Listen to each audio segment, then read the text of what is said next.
Let's go. Welcome in. Let's go. Armina hates when I say that.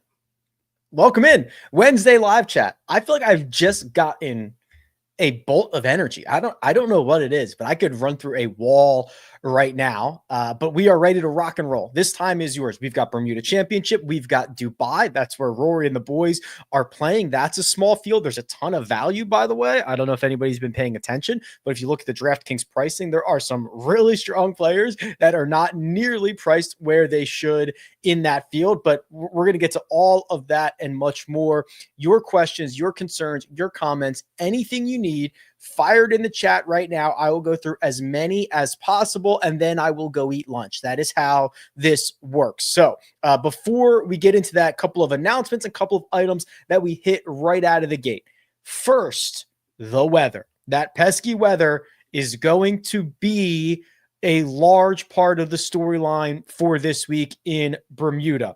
A very similar forecast holding strong from what we saw on Monday as of right now on Wednesday afternoon. So Thursday's forecast remains with just wind, no rain, which is what the forecast we've seen. And the wind gets better throughout the day. It's not going to be good. You're going to see 20-mile-an-hour winds early in the day, and then it's going to go to kind of mid 20s to low 20s throughout the day.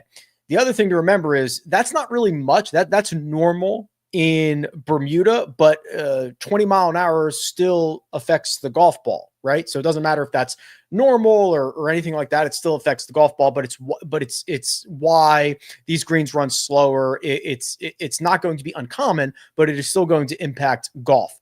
Then you get Friday, which is for the most part. So this is what's kind of interesting here. How good is this forecast? If it's really accurate, I think you want to go Thursday afternoon, Friday morning, because that would get you in the lightest of the winds, about 10 miles an hour. And then this storm, as this storm rolls in, it looks like most of the rain and the storm is coming overnight. That's what it looks like to me. But let's say it comes in a little bit earlier. You're going to see the afternoon wave on Friday get beat up a little bit. And then if they have to come back early on Saturday, depending on what the course conditions are like, little rain, thunderstorms, wind for sure. So I think you want to be Thursday afternoon, Friday morning. If this holds strong, you can, I think I showed this last week as well. If you're running models on my website, rickrungood.com, the waves are loaded in. So you could say, give me at least 5 golfers from the PM wave. So it's Thursday. So PM AM is what that refers to. So you could say, give me at least 3 or 4 or 5, or give me PM only guys that are playing in the PM wave, and it'll do that. So you could also create lineups in that method. The waves have been loaded in. That's the weather. We'll see if it holds, but that's what I see so far. If you are playing in a one and done, hat tip to you. Good on you. Mackenzie Hughes and Maverick McNeely are going to be the two most popular, with Nico Echeverria coming in third, 17, 16, and 13% respectively for those golfers, which means if you have not used Seamus Power, you have an opportunity to use him at single-digit ownership, barely 9.8% as a co-favorite. That is just objectively one of the better options that you are going to get. So if you've gotten this far without using Seamus, now would be the time to use him. Again, just pretty objectively, you get the favorite or the co-favorite at half the ownership of the other co-favorite. That's Seamus Power time. Right. That's exactly how this looks. And then Ben Griffin and Lucas Glover, the only other golfers over 5%. You could get Matty Schmid. You could get Nick Taylor. You could get Daniel Berger, 3 or 4%. So interesting to see how that all shakes out. This is via Office Football Pool, which lets you see the entire site-wide picks before they lock. Speaking of Office Football Pool, which is now part of Splash. So Splash bought Office Football Pool and Run Your Pool. We've got just a couple spots left. So congrats, everybody. We're about to fill up this Bermuda Championship Listener League, the Rick Run Good Listener League here. So good on you. I guess you guys can see my lineups that I'm putting out there. I came in second last week. Woo. Don't let me do it. Come take my money. I max enter this every week. I try to donate my money. Came in second last week. Thank you very much. This is guaranteed, so it will pay out the full payouts no matter what. It's $20 an entry. You pick one golfer from each of the tiers. It's very simple. It's very fun. I actually like it. I think I might start playing tiers on other sites as well. I like the tiers thing. I don't know. It just fits my brain very, very well. I'm trying to think what other announcements we have before we get into these questions. There's some pretty good questions in here. So, one more thing. I have been inundated with emails this morning because in my email newsletter, I listed some winter cleaning. So I've been going through the closet. I've been going through the shelf back here. I've been trying to just like not declutter, but like the stuff. I've got all this stuff that I accumulate that I love, and it just piles up. And I've got to part ways with it. So no longer is the Nick. So here's what is unavailable: the Nick Taylor bobblehead, that's gone. The Mike Trout bobblehead, that is gone. The Tony Finau bobblehead, that is gone. Both the Bryson DeChambeau and the Colin Morikawa signed flags are gone. I believe that is up to date. That means there is still that Ben-On signed shoe from St. Jude, which I could probably do better than $200 on. Again, I'm not trying to make money here. I'm just trying to like make room for other stuff. Sam Snead signed check. I could do better than $100. Just email me your best offer. Like we'll take care of it. I've got Norman Zhang signed stuff. I've got Nikolai Højgaard autographed cards. There's a putter here if anybody wants that. So I'm just kind of listing. I'm going through a little bit of a winter cleaning. If you're interested, send me an email. Otherwise, let's get into your questions and comments. Nolan says, hey, Rick, could you please do a deep dive on Brandt Snedeker? If you don't like Snedeker this week, what are other guys near the top of the 6K range that you're interested in? All right. Good news, bad news here.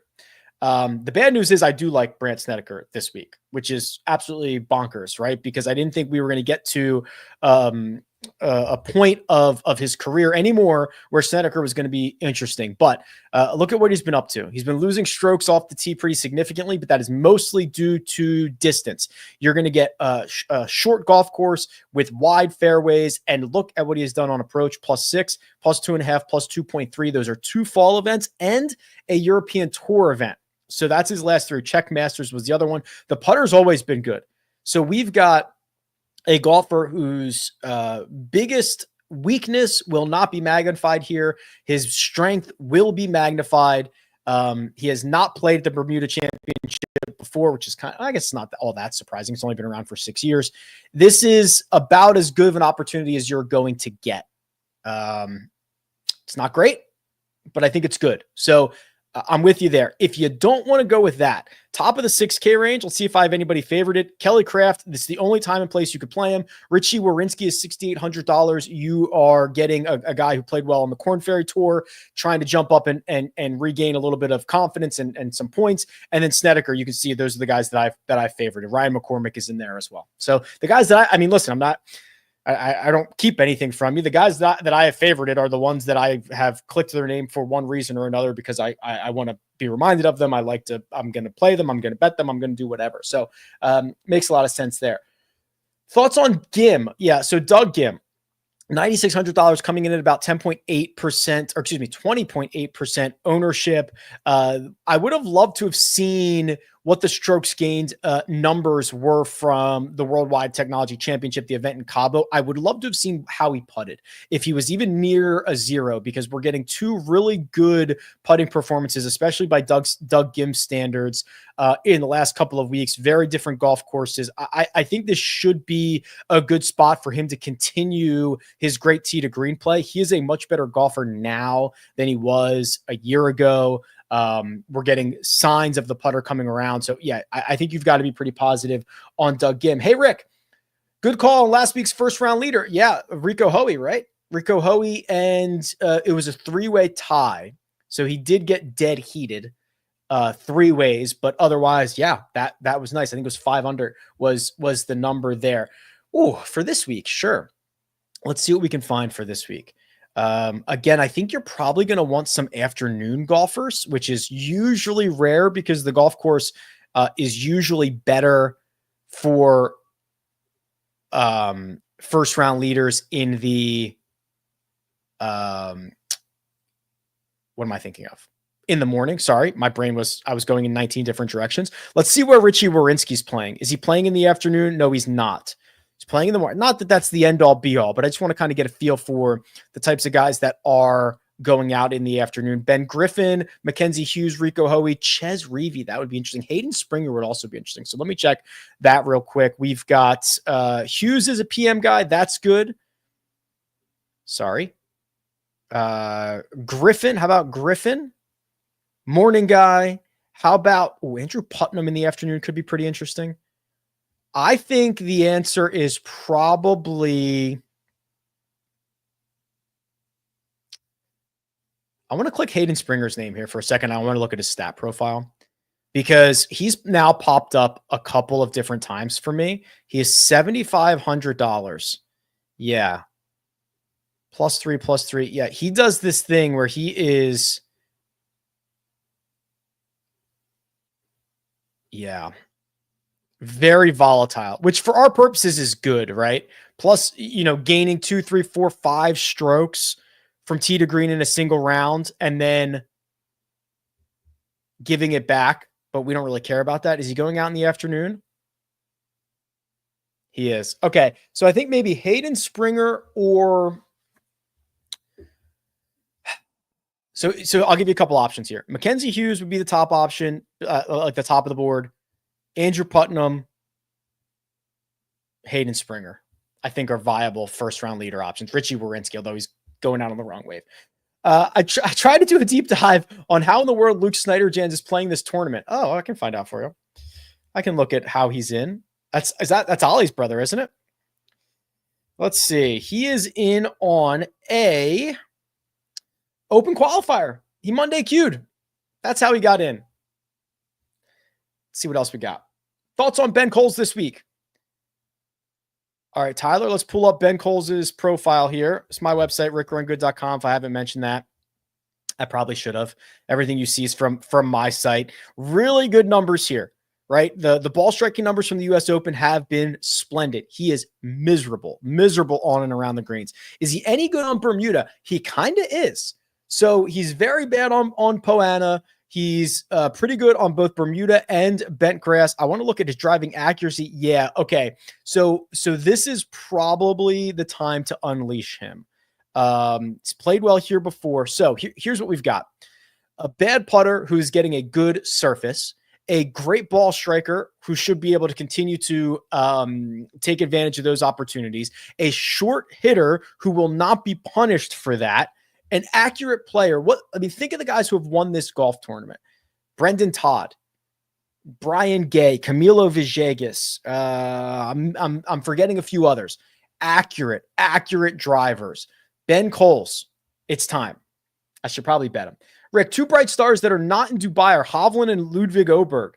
Who do you see having the better 2025? Well, relative to their 2024, Victor's got the biggest delta, right? Ludwig had an unbelievable year. I don't know. Both have actually been rumored to be dealing with injuries, right? There was a report that Victor was dealing with an injury that shut him down for the rest of the year. There was the, I believe Ludwig got off-season surgery on a meniscus. Remember, it was that knee that he was dealing with. I asked him about it at the Wyndham Championship. Remember, he poo-pooed me. Remember that? Was that at the Wyndham or was that might have been at the PGA? I don't remember. That might have been at the PGA. But remember, he poo-pooed me?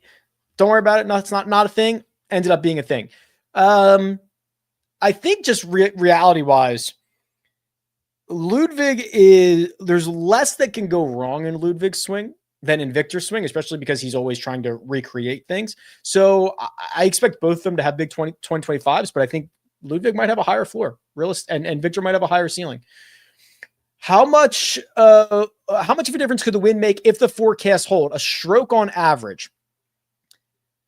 So what would really make this a big difference is if this storm started to come in a little bit earlier.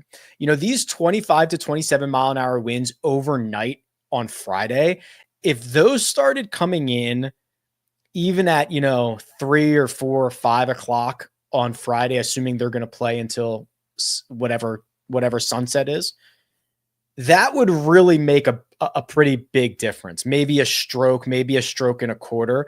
As of now, maybe it's a half a stroke, because the morning guys are the Friday morning guys are going to get pretty good conditions on Friday morning, and they're going to get slightly better conditions maybe on Thursday afternoon. So it might be a half a stroke right now, but if that Friday night storm comes in earlier, it could be bigger than that. Can we do it? There's two. Okay, so back-to-back questions here on Matty Schmid. Says, got burnt by Schmid last week. You shouldn't have, Zach. Right? We knew there was a Paspalum issue with Matty. Right? We knew that. Kind of cooled us off a little bit. Mason says, can you do a deep dive on Matty Schmid and why he's going to win this golf tournament? Well, I don't think he's going to win, but I'm right back in on Matty Schmid. Very, very strong tee to green numbers, much improved putting, and he did on Paspalum what we thought he might do on Paspalum, which is really struggle. So now he has 12 rounds in his career on that type of golf course, and they are all not good. Okay. Now let's go back. This is all Bermuda. Doesn't putt well on Bermuda, but a lot of his long-term career putting splits do not encompass the change that he made this year to go to the broomstick putter. So I'm willing to forget all of that.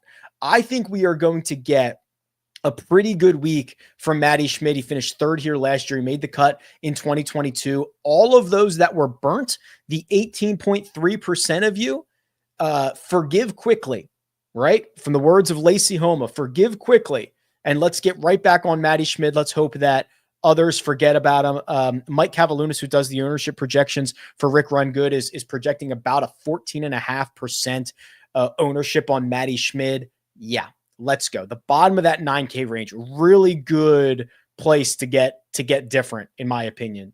Sam Stevens down to Daniel Berger. Yeah. So I had quite a good week last week, actually. With the first round leader, with the splash contest, and then of course with Eckroat winning. So it says, this question says, yo, Rick, what did you see on Eckroat's profile last week that he was one of your picks to win? So let's go back. We'll look at Eckroat's profile.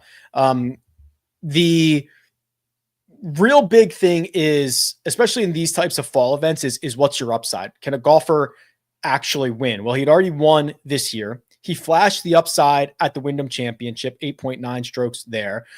He was really good. So on that same chart that I showed that had Matty Schmid being way down on Paspalum, Austin Eckroat was way up on Paspalum. Let me actually pull up. I can probably do this pretty quickly because I sent it out in my email newsletter.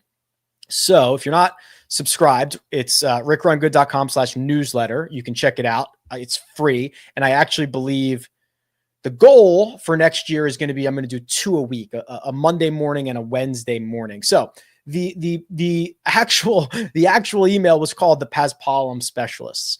And if you go to this chart right here of guys that have the biggest difference between Paspalum and not, Austin Eckroat was 15th on that list. So there were only 78 qualifying golfers. Here they all are. So when I looked at this, I said, okay, let me just kind of look through guys that have this big difference. Austin Eckroat is a stroke per round better.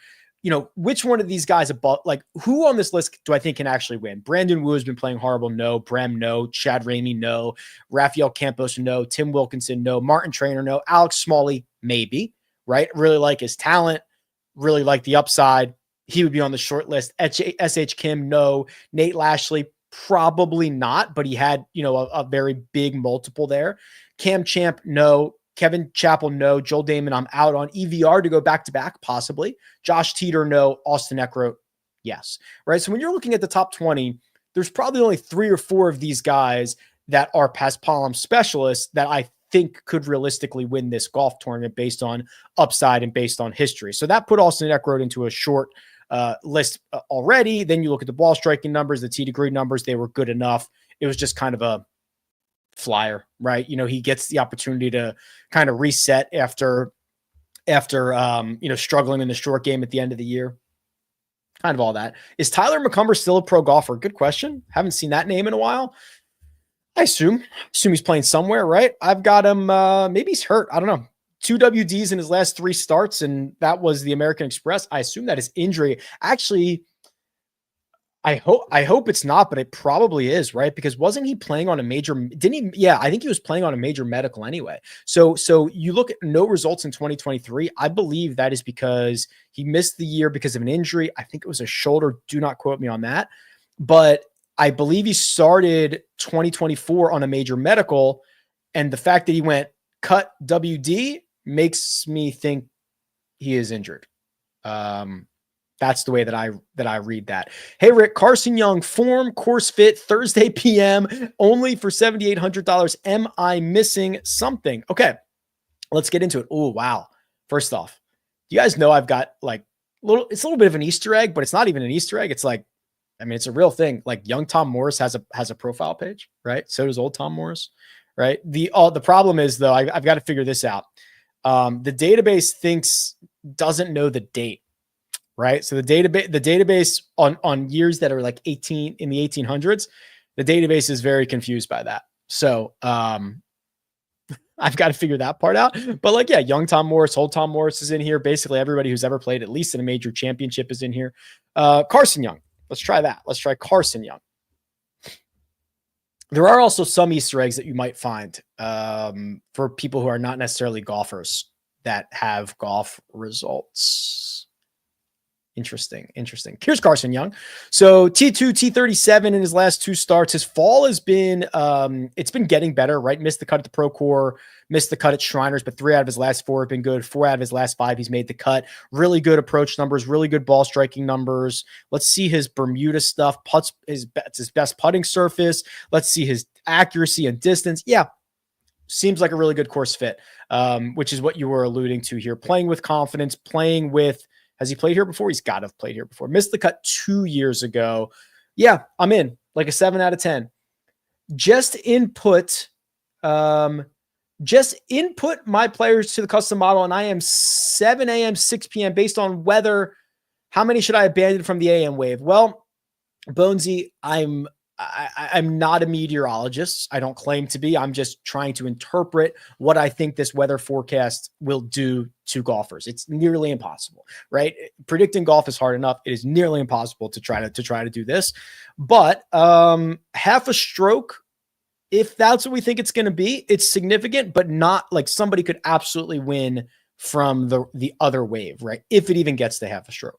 So I wouldn't go crazy, but you've got 13 golfers. If you went like 8 p.m. and 5 a.m., I'd feel more comfortable with that. You could probably, you could definitely still get if you have the right guys to get through AM. And also it might not end up being that big of a difference. It might end up being a huge difference. And if so, you've got more of those guys as well.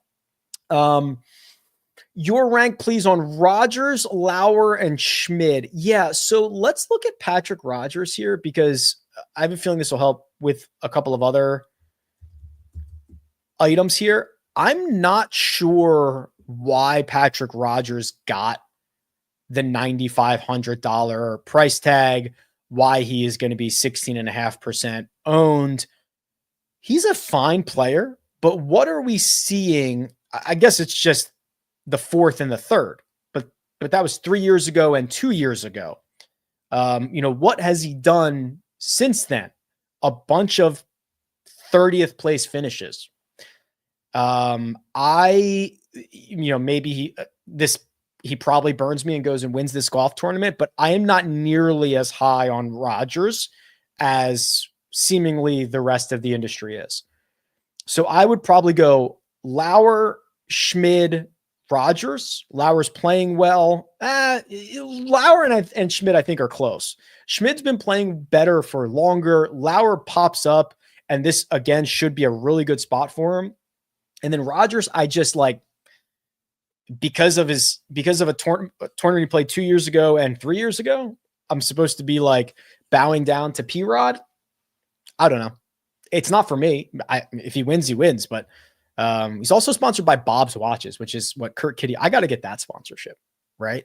How do I get the Bob's Watches sponsorship? I think he's out of Newport. Bob, if you're watching, I'll wear whatever you want. I don't need like a 50K watch like these guys do. I need like a 7K watch. Does the weather change your outright card for this week? So I'll tell you my outright card, and I will, I'll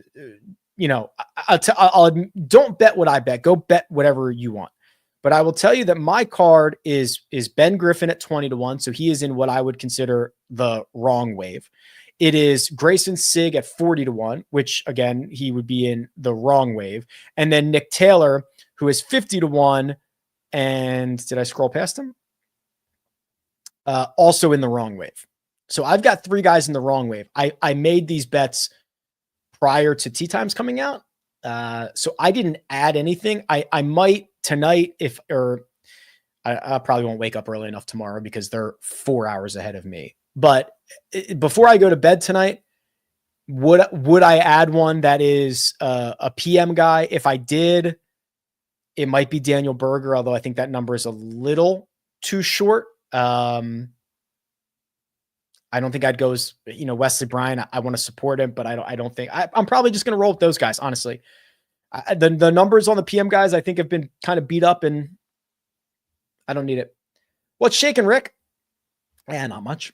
It says Alex Smalley has a great strokes gained tropical record. Any interest in the Blue Devil for this week? Yeah. So we have actually, I feel like been close on buying into Alex Smalley over the course of the last couple of weeks. The driver is really good.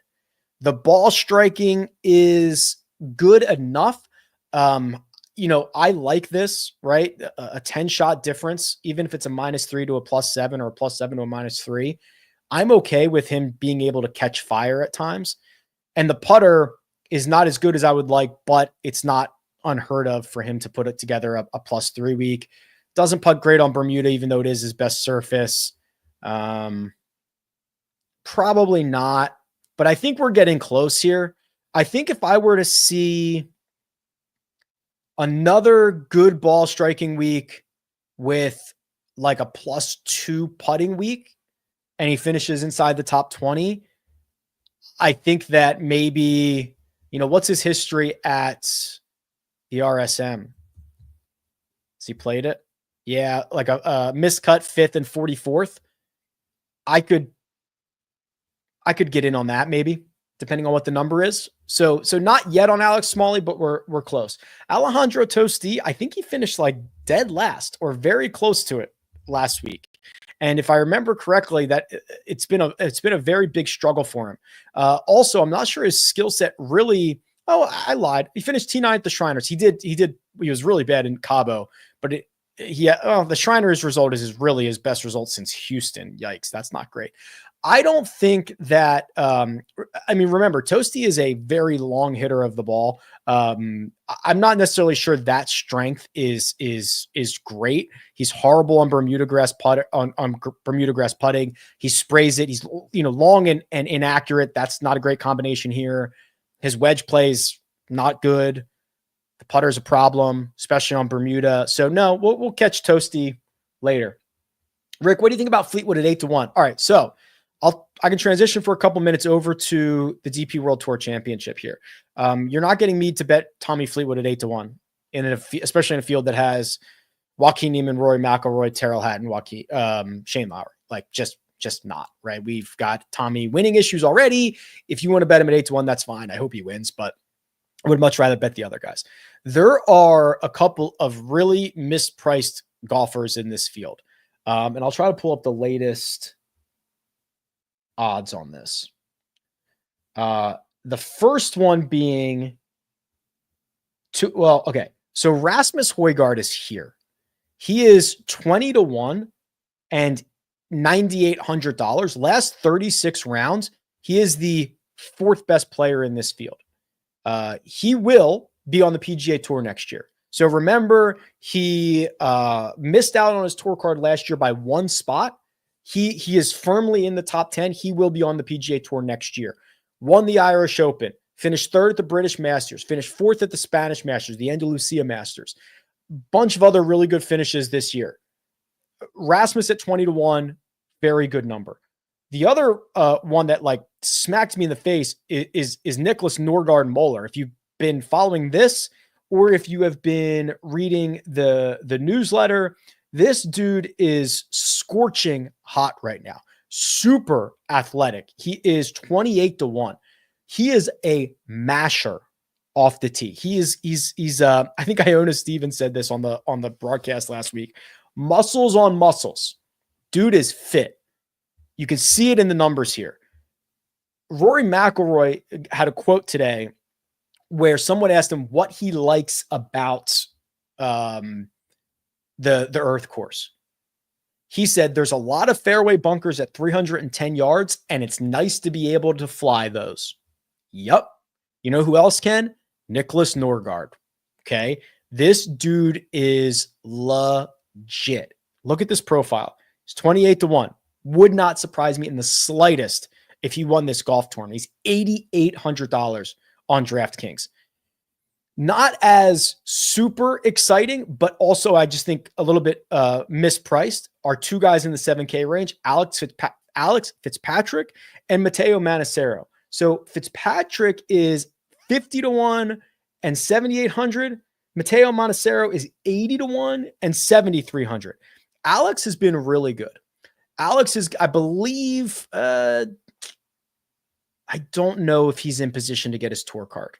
I don't know about that. But look at his fall. T6, T12, T6, T9. That was 4 starts in a row all over the world. T19 last week. Look at the ball. Look at the tee to green numbers. He is gaining at least 6 strokes from tee to green in 5 or 6 of his last 9. Very, very good. That's mispriced. I don't think he can win, but I think he's mispriced there. And then Matteo Manassero has been awesome all year long. I do think he is maybe running out of steam.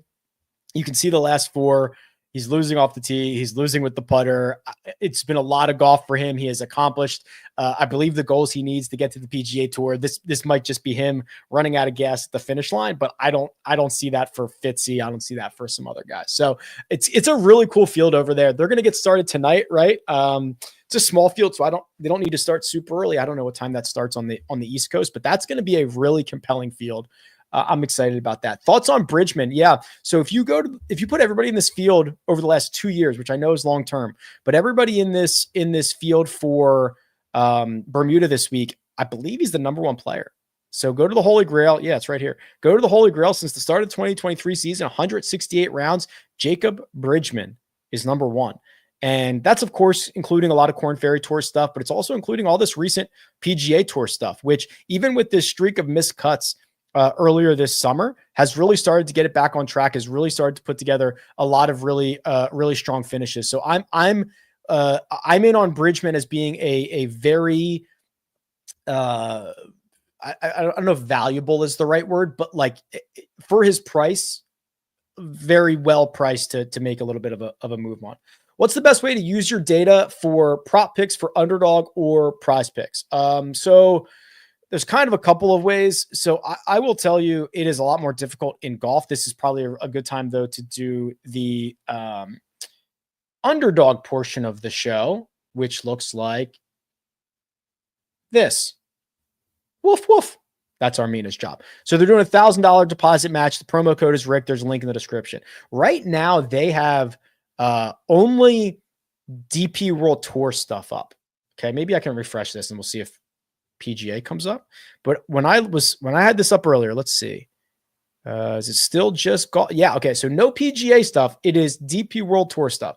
So the key here is mostly trying to be able, if you can figure out what the scoring average is going to be, you're in a lot better shape. So for example, let's say that the scoring average at the Earth course is going to be 70.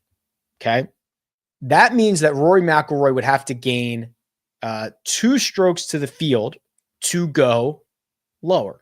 Okay. Then what you'd be able to do is you'd go over to the power rankings and you would say, how often does Rory McIlroy gain 2 or more strokes to the field? Well, he does it Where are you, Roars?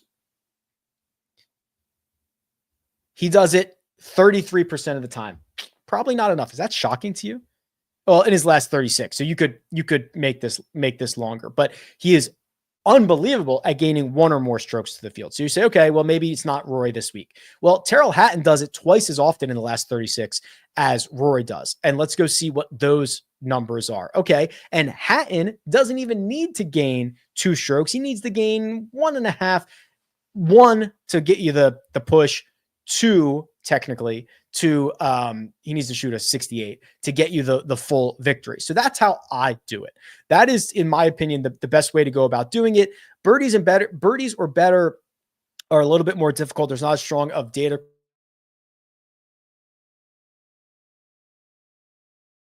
Example, we could say Hatton lower than 69.5. Guys that are on the verge. So Tom McKibben could earn a PGA Tour card this week. Alex Fitzpatrick's been playing better golf. We could go lower than 70 or 70.5 or lower than 70 for McKibben. We could be in on Rasmus Højgaard. We could even say, hey, Rory, hey, let's use that to our advantage. Rory has not in the last 36 rounds given us enough reason to say he's going to pick up 2 strokes to the field. We could go higher than Rory on 68.5. That's 5 picks, I believe. 15.8x on the return. So 10 to win 150, 100 to win 1500, et cetera, et cetera. And then you could flex it if you wanted to and take a little bit more of the risk out of it. But that's the best way that I do it. Let me get back to these questions here. Let me sip my drink and get back to these questions. Trace Crow as a low-owned DFS play. Bermuda putting, short course, makes birdies, trending okay. Let's look. Let's look together. Trace Crow. Nice hair. Okay. Withdrew from Cabo, but I think that was a weird one. Was that because they didn't finish one? No, I think that was after round or during round 3. Yeah, I don't love that. Was really big. I think he might be dealing with an injury here. His last 5 rounds, well, 4 out of his last 5 have been really bad. And he hasn't played great. This fall has been pretty miserable. Ryan, buddy, if we are calling this trending okay, I think we are in trouble, my friend. I think we're in trouble. No, not Trace Crow for me. I think he might be hurt. Better bet to round out my card. Rio Hisatsune at 80 to 1 or Kevin Streelman at 90. I'm going to look up Rio because I know what Streelman has been up to. And unfortunately, I'm like the most interested in Streelman that I've ever been.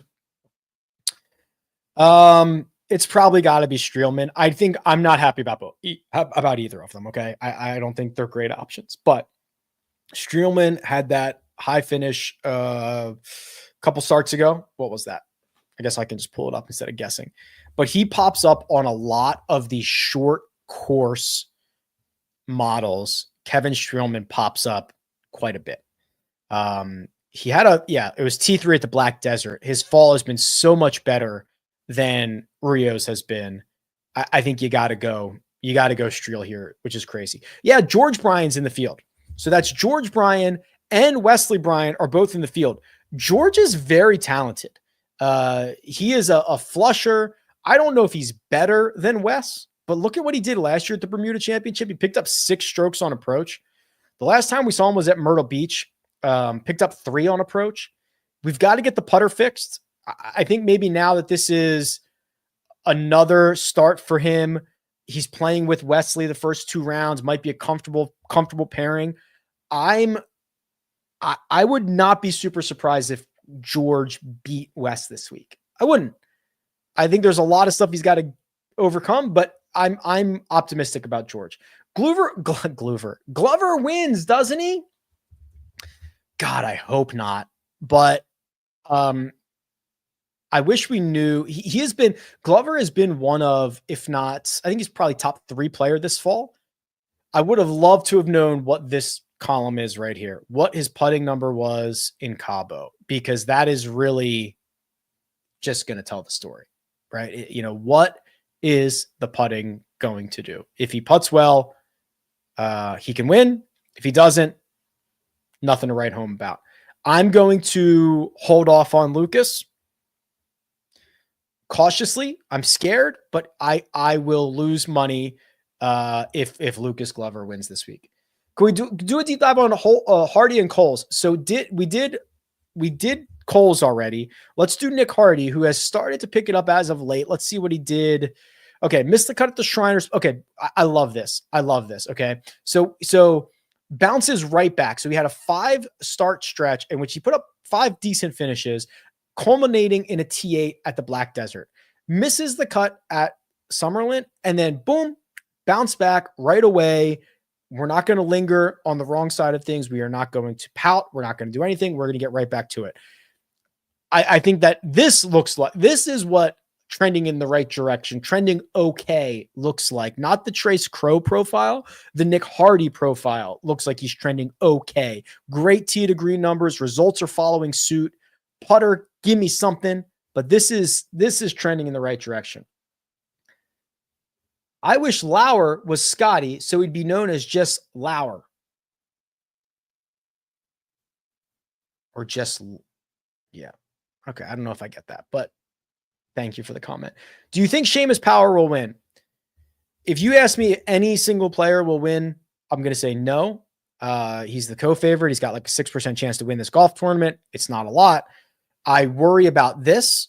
Well, hold on a second. This profile is actually really good. Okay. It's well-rounded, which when you start to get into some more difficult conditions or weather waves, he's got a lot of ways to get the ball in the cup. I don't like that he has lost strokes on approach in his last 2, but I am happy that one of those, he still finished T13, which shows that even if he doesn't have his best stuff, he is able to find a decent finish. And that miscut the Shriners, which is where he always plays bad. I've said that 100 times. First miscut since the US Open. I don't think he's going to win, but I believe he is going to have a good week. I bet Ben Griffin instead. Call me silly, call me stupid. It's a really good profile, though.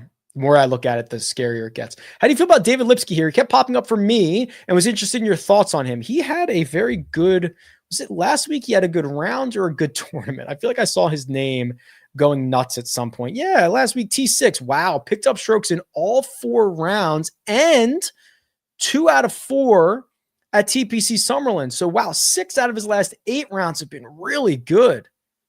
Oh, I wish we had the breakdown from last week. Although you can't really fake it 4 straight rounds. So I doubt he picked up 5 strokes putting in each one of these rounds, right? That would be hard to fake.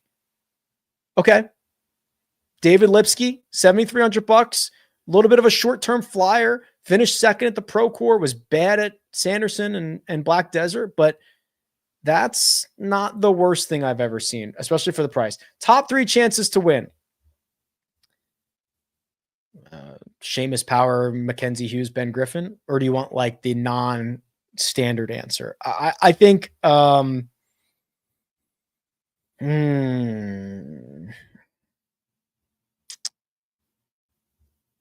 think if you made me okay, it would probably be Mackenzie Hughes. He's won before. He's also going to get a good week next week at Sea Island. Probably a good course fit for him. Hasn't played here. I would say Hughes. I would say Glover. And I would say either Berger or Schmid. The reason I say that is because I at least know those guys can win, right? I've seen Mackenzie Hughes win. I've seen Lucas Glover win. I think that there is a lot of juice to squeeze out of Matty Schmid's game right now. The reason that I included Berger is just because he's, last 2 years, 3 years, by far the best player in this field, by far, not even close. And he's starting to get things figured out here in the fall as well. So it's a really interesting question when you say, who can win? Do I think Ben Griffin can win? Honestly, I don't know. I bet him, and I don't know the answer to that. So it's kind of weird when you do it that way. Who has the best course history here? Well, there's a lot of ways to do that. You could do it from the Holy Grail, which is probably the way that I'll do it right now. So I'm just going to say, I'm going to open up all the history because it's only been here for 6 years. I'm going to go to Port Royal for the golf course. And we'll just sort by strokes gained total. Could also, we could put a minimum in, like Brendan. If you do minimum 10 rounds, it's Todd Lauer, Seamus Power, Alex Smalley, Peter Malnati. If you don't care about sample size, it's Carl Yuan, Ryan Moore, and Brendan Todd. Kevin, you would be in the mix as well. If you want to sort by biggest sample sizes and guys that are playing well, it's Seamus Power, 1.8 strokes per round over 16 rounds. How about Russell Knox? So Russell Knox, here's what we're at. I'm basically at the end of the questions. We can open this up to anything you want: rapid fire, personal, business, golf. I don't care. Cricket. I've been into cricket recently. Russell Knox got into this tournament when Joe Highsmith withdrew. So Russell Knox, I'll show you his profile. I don't think he's been playing anywhere, which is a little bit concerning about the state of his game, because if he hasn't been able to get into fields, what does that say about the state of his game? But Russell Knox, just hasn't played a lot. Historically, Russell Knox is a great ball striker, very good player. He might be cooked. He might be cooked, honestly. But the really good course history here, I almost would have liked it better if he Monday queued, because you have to play well to Monday queue. Instead, he just gets like the alternate position, but he's played 20 rounds here. He's gaining a stroke per round. Wouldn't be the worst thing in the world. All right. Favorite bet over 100 to 1. Let me pull up the board. Let me pull up the board. 100 to 1 or longer, probably. God. McCormick's like 200 to 1. Probably my favorite considering the number. I wouldn't even hate Richie Warinsky at 150 to 1. I don't love a lot other than that. Glover Rory double is 90 to 1. That's actually not horrible. What do you think about Nick Hardy top 20? Yeah, he's trending in the right direction. Okay. I think Armina is still in the room and she's going to be able to shut down the show if I end this. But I'm trying to think if there's anything else I want to get to.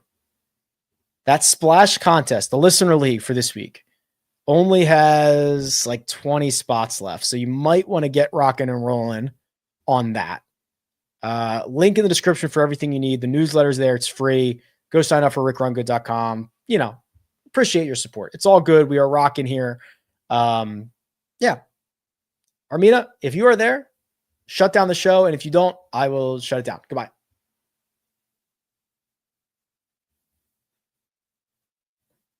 I think I'm going to do it.